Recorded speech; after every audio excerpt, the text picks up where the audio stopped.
like to focus a little bit on cartoons because I feel like cartoons are an underrated expression of philosophies, ideas, and sometimes underrated even art.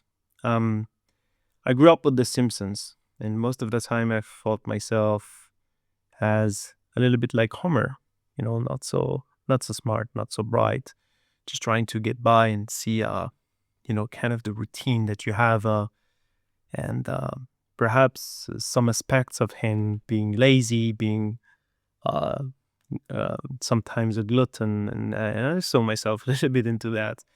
But today I want to focus on South Park. I want to focus on a show that I had to dive in when I was older, when I was an adult, because I don't think my parents would actually let me um, watch South Park. And one of my favorite character, and probably my favorite character, actually, I have to say, in the show is Butters. And you might think to yourself, why is he talking about Butters? Well, the reason why I love Butters so much, besides what I'm going to talk about today, and his philosophy, is that Butters is the only character in the show that acts like a child.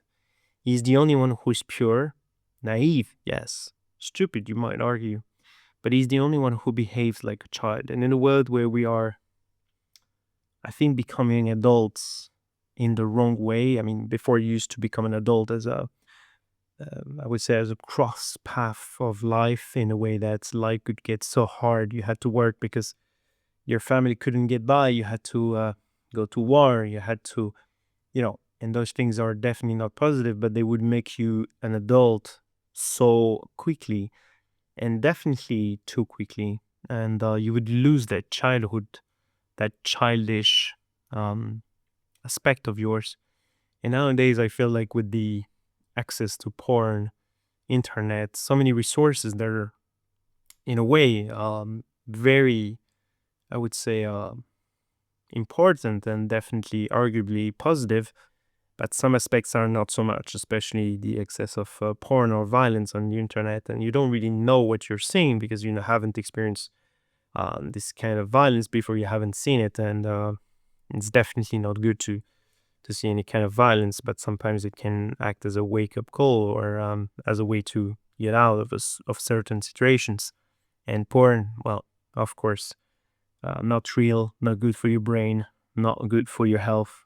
So definitely something that children and most adults actually should stay away from. But here I'm not arguing about that. So today I want to talk about Burrs, and Burrs is one of the character in South Park. And if you don't really know what South Park is, it's I would say a satirical yet very humorous series with some examples that you could consider very childish. It's true that they have this, I would say, very very childish kind of humor.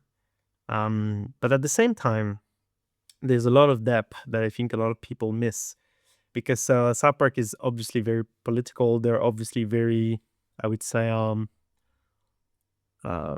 even pioneers. I mean, they're acting like pioneers in a lot of criticism about society, about what's not going well. Themes as racism, political correctness, um, about even like the business aspects of society. Like, is it right to grow weed, for example, for one of the characters, and how this new business model basically changes his life and his philosophy. And you have many aspects. Losing the, I would say, the childhood. There's one episode that really marked me. Is Randy losing basically this sense of freedom, I would say, he had when he was playing the guitar in a group, and he's trying to impress his children and his son, sorry, and Stan, his son, is definitely unimpressed with that, and you can see there's like this big, um, like, of course, like the kind of a almost depressive moment for the father, Randy, who's trying to act like a father figure, and at the same time trying to show like, I'm cool, I still got it. And you have on the other hand Stan, who doesn't really give a shit and just wants to play Guitar Hero, and that's quite interesting. Like, a lot of people, I think, missed it. And anyway, without going too much in depth, and also because it's at the top of my head, what I brought for today is basically what I wanted to talk about is like Burrs. And Burrs, what I love about this character is that, as I said, he's the only child in an adult world where even the children are adults, behaving like adults, talking like adults, doing things that only adults could do, actually. Um, because the writers of the series put themselves into it. So they have like Stan and Kyle, who are arguably the two main characters, even if I would say Stan is a bigger main character. But basically, they're written through the eyes of an adult. So they have things that they do or things that they say or even think. It's not like what a 9 years old would say or think. Unlike, I think, Bart and Lisa in The Simpsons that I cross referenced before, they would act like children. Anyway, focusing on Butters. Butters is this very selfishness, selfishness. He has this aspect of selfishness. He wants to be kind. He's kind. He's naive. He's pure, and I think he's just very sincere. He's really true, and that's one of the things that I think really struck me is that he's just himself. He's just a child, and he goes through a lot. Man, like his parents are abusive, the children are abusive, and actually the whole series around evolved around this sacrificial lamb, uh, I would say, aspect of him. And a lot of people might have missed it, but he's always the one getting bullied, and it's not like, oh, he's getting bullied, so that's funny. Actually, no. And I think there's a sense of course, sadness, but of course, a sense of realization. It's like I have this quote in mind, and I don't know where it is, who it is from, but there is this person who said, um, talk about like what kind of a world would treat a perfect man, and basically talking about Jesus and the fact that you put them on a cross. And I think it's, for me, it's super interesting to see that um, we've evolved in so many ways, and yet we're not able to, I would say, value the right things. You're not able to value kindness because it's a world of sharks, and it's a world of wolves, and we're suffering from that because the very best people are not the one who are the kindest. They're not the one who are doing the most for the others. They're not the one who have the purest hearts. And I think you can see around you what I'm talking about. You can see the CEOs, the politicians, the whatever is your opinion, your political affiliation. I think you can see that. It's like even if you have like this the very I would say the very purest ideas about a certain political party or um, view of viewing business or behaving in group, like even for sports or something, you can see that the people who are the captains, the leaders, they're not the, often I would say at least, they're not the right people. They're not the people who you would look up to and say they're pure, they're perfect in a way. Not perfect because they don't have flaws, but perfect because they don't try to harm others. I think it's that sense that the quote goes, and you can see that in the way that, for example, we've treated Jesus. I mean, whatever is your belief on Christianity, it's like this guy was not harming anyone; he was helping people. Um, and there's a lot of reference and a lot of evidence as to the things that he did and the miracles that um, the people have witnessed. And there were some things that apparently seem true, at least according to the researches that I've done and the commentaries that I've seen. Um, and you can believe in that or not, but the fact is that he was there, and he was probably not, let's say, trying to kill anyone or trying to gain control of the population, etc. He was just spreading words of love, at least from the testimonies that we have, and yet he got killed. And I think this is like, besides, I'm not trying to give my opinion here, but I think this is what the quote is trying to convey, and it's like, what kind of world would treat such a man like this? If we go back to Butters has this thing in him as well. He's being grounded all the time. He's very gentle. Actually, as I said, his parents are quite abusive, and they abuse him for the wrong things. At some point, it's revealed that his father became, or actually is gay. and he's singing over men, and he takes his frustration out of this song. And actually, on one episode, there he's taking his frustration so much on his son that he's putting me in some camp where they're trying to fix, quote unquote, people who are gay, who have LGBT tendencies, and basically they're trying to fix them, which is completely wrong, right?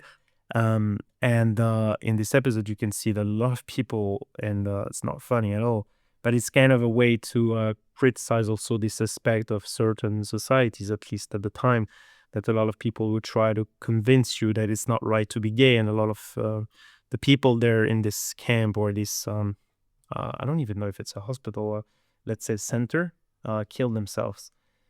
And it's kind of the running joke, so to speak. So as I said, it's a very dark kind of humor, and it's very, I don't know how to say that, but I said childish, and I don't have a better word to come up with that. But it's in the sense that it's very brutal, and yeah, as I said, Butters is being neglected by his hyper repressive parents. He's being the scapegoat for pretty much everything. And even then, when his father turns out that he's gay, or that his mother is unhappy with the way his father behaves, or her husband.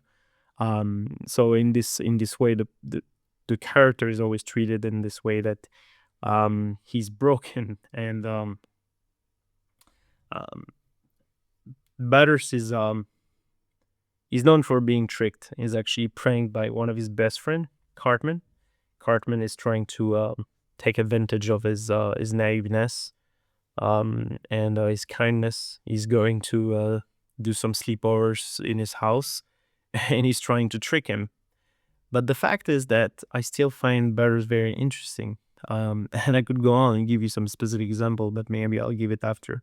I want to explain exactly what I mean by Butters. And Butters has this he has this virtue, he's not trying to do the right thing to avoid trouble or gain status. He's doing the right thing, period, because it's in his internal nature to be kind, and he represents the unconquerable soul. Most philosophers, for example, they would look at the great man of history, and Butters is actually the one who is not the great man. He's the one who is being basically subjugated by the power and by the great man. And basically you have this idea in philosophy where you have, I think it's called phenomenology, is the study of structure of consciousness, where you have the first person point of view, and Butters doesn't see the world as it is, which is cruel and unfair, especially towards him, but he sees it as he interprets it. So he sees some beauty in it, and he says, for example, in one of the episodes, his heart is totally broken. He sees this girl, but she's working for a restaurant chain called Hooters, I think it's called. And it's basically, for those who are not aware of what it is, it's an American chain restaurants where they have pretty ladies serving the food, and it's kind of the concept of the chain, the restaurant chain, that you would have a pretty woman serving you the food, so that the people would stay more, or they would tip more, or they would come here more often. And in the episode, they're parodying this, right, with obviously some children who are going to this children Hooters. I'm not sure what's the name in the series, but I'm pretty sure it's a pun or a ridiculous name. Regardless, he goes there and he thinks that he's dating this girl because this girl is being very nice to him, but she's being very nice to basically all other people. Anyway, long story short, if you go in the future, Butters gets totally broken. He's basically desperate, and he's completely broken. And there's this beautiful quote where he says to one of the characters that he's not feeling miserable because he's sad. He understands that sadness is kind of a trait. Sadness is what you get for being happy. because if you don't have any sadness, you never experienced happiness, and therefore it's a beautiful sadness. And that's what Canterbury says. He's basically trying to understand this reframing of his emotions, and he's arguing that the experience of the emotion is more valuable than the circumstances that caused it. And it's exactly the thing with life. Without life, you don't have death, and without death, you don't have life. And without money, you don't have poverty. And I think it goes on and on and on about pretty much everything. And it's life is just a trade off. It's uh, it basically what Butters is saying is that it's worth falling in love. It's worth to live something beautiful, because if you don't, then it's as stupid as or if you don't want, it's as stupid as saying, I don't want to cross the street because I'm afraid that a car would run over you. Yeah, I mean, it's true, it's not wrong, but at the same time, the probability is so low. And with that kind of thinking, it's like you don't do anything, do you? And you don't want to do that. And that's exactly what Butters is saying. And Nietzsche, you often use these terms, resentment. It's a deep-seated resentment that grows when one is oppressed, eventually poisoning the soul. And most people in South Park suffer from this. And actually, Butters is the only one who is almost immune. He doesn't want revenge, except when he's creating this character, Professor Chaos. But this character is very, I would say, comical. It's the only one where he's trying to be mean, but he's so pure that even for him, being mean is like, making the hiding the teacher's pen or something. He's like, ha ha ha, this such a malicious thing. But he's basically incapable of that. He just fails to do that. And you might see him as completely stupid, but it's the point. And that's why it's funny, because it's like, he's so silly. But he's not silly because he's stupid. He's just very pure, and he processes his trauma in real time. He's completely, I would say, immune to becoming completely bitter. And I think that defines a lot for a lot of us adulthood, because when we're becoming adults, we're just becoming a little bit bitter. We're seeing people evolve in a different way.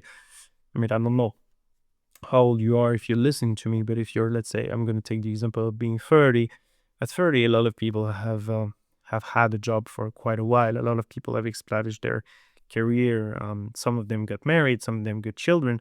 And if you're unemployed without any children, or without a wife or husband, you might think to yourself, well, life sucks. I mean, and life is unfair. And why is it that this person has a better job than me? And why is it that the person got the promotion? Why is it that that person got married or had better studies than me? This person was born in a richer family, in a better family, and had better friends, etc., etc. And this whole bitterness is definitely what defines adulthood for a lot of us.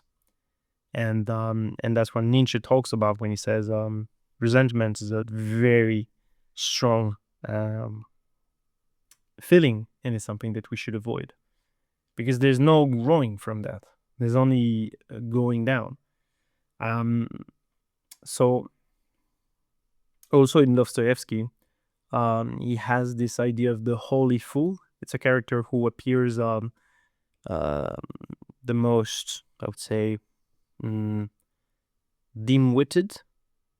He's the only one who's seen the truth. And Butter's simplicity is his strength. He's always striping away the ego, the coolness that, for example, some characters like Stan or Kyle, they struggle with, because they have this main character syndrome. They have a big ego, and they are not able to process that, because they're truly the main characters, as I said. But Butter's is just seeing life as what it is. It's a series of highs and series of lows, and he's trying to flatten that curve. So it's not like he's going through toxic positivity. Barris is not saying things like, don't be sad, or actually this not what I'm arguing about. He's saying be sad, be so sad that it hurts, because being hurt is a tribute to the love that you lost. And I think it's a perfect alignment with Schopenhauer. Schopenhauer believed that most of the life is suffering, and he said that life is I don't have the quote exactly.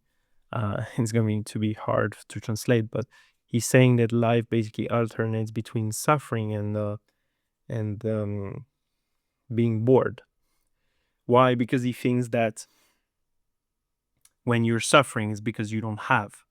So when you're doing everything that you're capable of to get it, your promotion, your girlfriend, your boyfriend, blah blah blah. And when you get it, when you get what you want, so the position that you wanted, the person that you wanted to be with, then you can become bored. Because it's like, well, I have it. And actually a lot of people will say that. They say, yeah, marriage is boring, and or sometimes I get bored of my partner, and this is why so many people cheat on each other, etc. Because they're not capable of dealing with that. They're not capable of understanding that, yeah, well, it's better to be bored with two people than being born on your own. And it's not because you're, and if you understand this principle of like, yeah, we'll never be happy because I will always want something more, well, you're always going to be unhappy because you want something more or you want something better. And I think with social media and dating apps or over I would say even porn actually that I previously reference, I would say it's something that is big. It's quite big. It's like you see it everywhere. So you want better sex, you want better job, you want better studies, you want better looking girlfriend, boyfriend, you want taller, you want bigger, blah, blah, blah. It's like, man, try to live, try to understand that you will only suffer if you're thinking that. And the most um, aesthetic beauty of that suffering is that it makes the whole life worth living. And basically Butters is an artist of his own pain. um and that's why it's such a, I would say, a interesting character for me. One of the many things that uh I talked about is for example the Nietzsche. I reference Nietzsche, and Nietzsche has this amor fati, love of fate.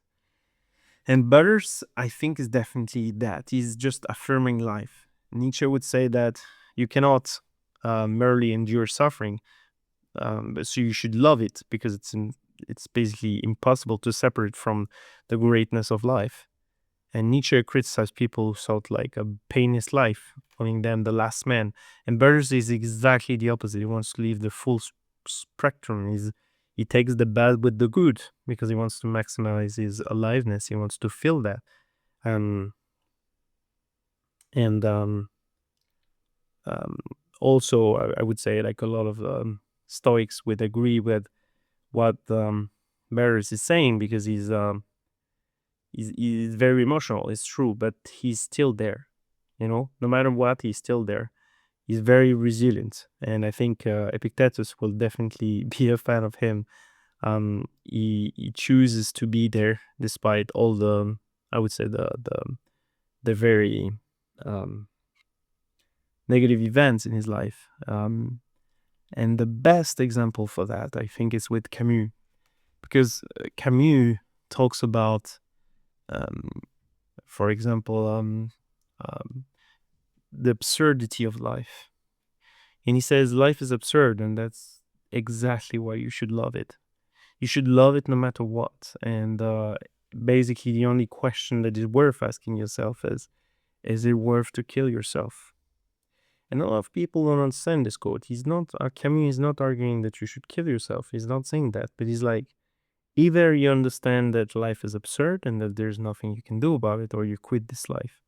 And he's saying to people, you should exactly live, because living is and Camus is one of my favorite philosophers because he's the one of the few ones, I think, with Marcus Aurelius or Epictetus, and I would say like not so many modern philosophers embody their philosophy, because a lot of philosophers are trying to talk the talk, and I'm trying to do exactly the opposite. I'm trying to walk the walk. When I say something, I'm trying to live by it. Life is unfair, deal with it. Life is absurd, deal with it. And it's not like you're trying to reject the opinions or the emotions of someone, but you're trying to make them understand that there's nothing you can do about it. And you have so little time that you should definitely try to make the most of it. And that's precisely why Burroughs is such a interesting character, and why I think Camus would love Burroughs as a character. Of the points that I was trying to make, and I think Camus has this book called The Myth of Sisyphus. He argues that the absurdity is the conflict between the human longing for order and meaning and the silent, unreasonable world. And I think that's precisely what Burroughs is not struggling with, but we're struggling for Butters when we watch him. Because we see that the world of South Park is completely chaotic, unreasonable, and satirical and parodical in many ways. And actually, it's closer to our world than we think. And there's often this meme saying, "Are we living in South Park?" Because so many events make you feel like you're not living in a real world. It's not possible that people using their intelligence are actually doing that or thinking that or saying that. And most characters in the South Park react to the absurdity of life with rage, with sarcasm, or schemes, or trying to abuse the system. And Butters sees he doesn't. He sees life in being absurd, and he's being rounded for things he didn't do. He's being. I think he was sold even to Paris Hilton. He was being forced into a healing center, as I said. And yeah, that's basically Burroughs. Camus would love him because Burroughs does not trying to escape the absurd. He's not trying to suicide philosophically. He's not trying to deny the reality, or he's not trying to take his life. He's trying to rebel by remaining exactly who it is. And that's why it's beautiful. Because for Camus, one of the highest form of rebellion is to stay happy in a world that tries to make you feel miserable. It's basically smiling at people, showing you the middle finger. It's smiling to a world that is mad at you, that is looking down on you. It's saying not fuck you to your colleagues or to your loved ones who abuse you, or loved ones is a strong word for people who abuse you, but you have so many reasons to be angry and to be mad at the world and to be that person that you really don't want to become, is this bitter person, but you have every right to become that, to become the joker of our world, to become the mean person, but you're not. Butters is not. He's just smiling back. He's just being himself. And I think there's a big difference, by the way, between the revolutionary person who wants to replace a power with another, and a rebel. The rebel says no in an unfavorable situation, and Butters is just acknowledging the injustice of his life, but he's not becoming the very thing that oppresses him. He creates a world of his own. He's trying to cope with the world of his parents or the world of his friends. It's creative, and rather than being destructive, he isn't trying to destroy the world. He's trying to find a place where he has agency. And first he revolts, as I said, of course, like he refuses to let the punishment be, so he becoming Professor Chaos. Then he becomes free because he's constantly the loser, the victim, but he's the most free. He doesn't have to maintain a reputation like Stan or Kyle. He's not trying to be cool. He's not he's free of that, and I think it's the same for a lot of us. When we look at promotions, when we look at our jobs, our lives, we're thinking, I should be that, or I should become that person, or I should do that. A lot of people think that Burroughs is stupid or naive, but Burroughs is the most lucid character. He knows that his dad is a liar. He knows that Cartman is a jerk. He knows the world is unfair, and his philosophy is not based on ignorance. It's based on the decision to remain soft and pure in a world that's hard. And the smartest characters actually end up being depressed because they can't handle the truth. They become alcoholics. They become totally miserable. And Butters, the simpleton, handles the truth by turning it into a beautiful sadness instead of a game of pretending. That's all.